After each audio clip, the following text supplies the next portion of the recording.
जय हरी शेतकरी मित्रांनो, कर्जमाफी OTS योजना आणि बँकेची OTS योजना. आता हा व्हिडिओ बनवण्याचं महत्त्वाचं कारण असं आहे की जे या कर्जमाफीमध्ये पात्र नाहीत, ज्या शेतकऱ्यांनी 2018, 2016, 2012 असं जुन्या कोणत्याही वर्षी जर कर्ज घेतलेलं असेल तर काही शेतकरी कमेंट करायलेत की आमचं बी या OTS मध्ये बसत आहे. पण या OTS मध्ये म्हणजे कोणत्या OTS मध्ये बसते हे त्या शेतकऱ्यांच्या लक्षात येणं गरजेचं आहे. म्हणून हा व्हिडिओ बनवण्याचा मूळ उद्देश आहे. तुम्ही पहिल्यानं एक लक्षात घ्या, जी काही या कर्जमाफीतली OTS योजना आहे ती वेगळी योजना आहे. कारण यामध्ये ज्या शेतकऱ्यांनी 1/4/2019 ते 31/3/2025 पर्यंत अल्पमुदतीच्या पीक कर्जाची उचल केलेली आहे, 30/9/2025 पर्यंत त्या शेतकऱ्याचं थकीत आहे. मग ते मध्यम मुदतीत गेलेलं असेल, त्या शेतकऱ्यानं पुनर्गठन केलेलं असेल, फेर पुनर्गठन केलेलं असेल आणि 31/3/2026 पर्यंत भरलेलं नाही आणि 2 लाख रुपयाच्या वर त्या शेतकऱ्याचं कर्ज आहे, असे फक्त या कर्जमाफीच्या OTS मध्ये पात्र होतात. आता ते कसे?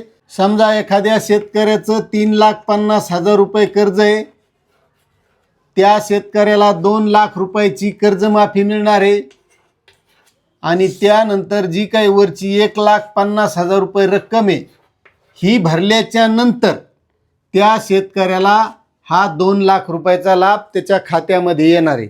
अशी ही कर्जमाफीमधली OTS आहे, हे समजून घ्या. आणि आता बँकेची OTS कशी आहे? जे शेतकरी या कर्जमाफीमध्ये पात्र नाहीत या तारखानुसार 1/4/2019 ते 31/3/2025च्या अगोदर ज्यानं कर्ज उचललेलं आहे या कर्जमाफीत ते बसत नाहीत असे शेतकरी, मग ते 2018, 16, 12, 14, 9, 2001 केव्हाचे असू, तर याच्यासाठी बँकेची OTS असती. आणि बँकेची OTS म्हणजे त्या वेगवेगळ्या बँकांच्या वेगवेगळ्या प्रकारच्या OTS योजना त्या बँका राबवित असतात. आता त्याच्यात काय, ते या शेतकऱ्यासारखं 2 लाखाचं जसं माफ व्हालंय तसं त्या OTS मध्ये 2 लाखाचं होणार नाही, हे समजून घ्या. समजा एखाद्या ह्याच शेतकऱ्याकडे 3,50,000 कर्ज आहे, 3,50,000 रुपये कर्ज आहे. त्या बँकेच्या नियमाप्रमाणे ती बँक ठरवीन की तुम्हाला OTS म्हणजे नेमकं यामध्ये सूट किती द्यायची. याला कर्जमाफी नाही म्हणता येणार, पण यामध्ये सूट किती द्यायची. आता OTSचा अर्थ आहे वन टाइम सेटलमेंट, म्हणजे एकदाच करायची सेटलमेंट. आणि मग त्याच्यात ती बँक समजा तुम्हाला म्हणाली 3,50,000 रुपये कर्ज आहे, ती म्हणाली तुम्ही 2,80,000 रुपये भरा. किती? 2,80,000 रुपये भरा. आता वरचं जे काही 70,000 रुपये राहतील, बस या 70,000ला तुम्हाला ही सूट मिळणार.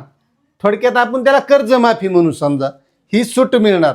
फक्त याला सेटलमेंट म्हणायचं, त्याचा अर्थच सेटलमेंट असं. आणि हे केव्हाही असते, असं काही नाही हे कर्जमाफी योजना राबवलीत म्हणून असं काही नाही. आता जे व्यापारी आहेत किंवा शेतकरीच नाही असा माणूस आहे त्याच्याकडे कर्ज आहे, तर त्याला सुद्धा अशा OTSचा लाभ घेता येतो.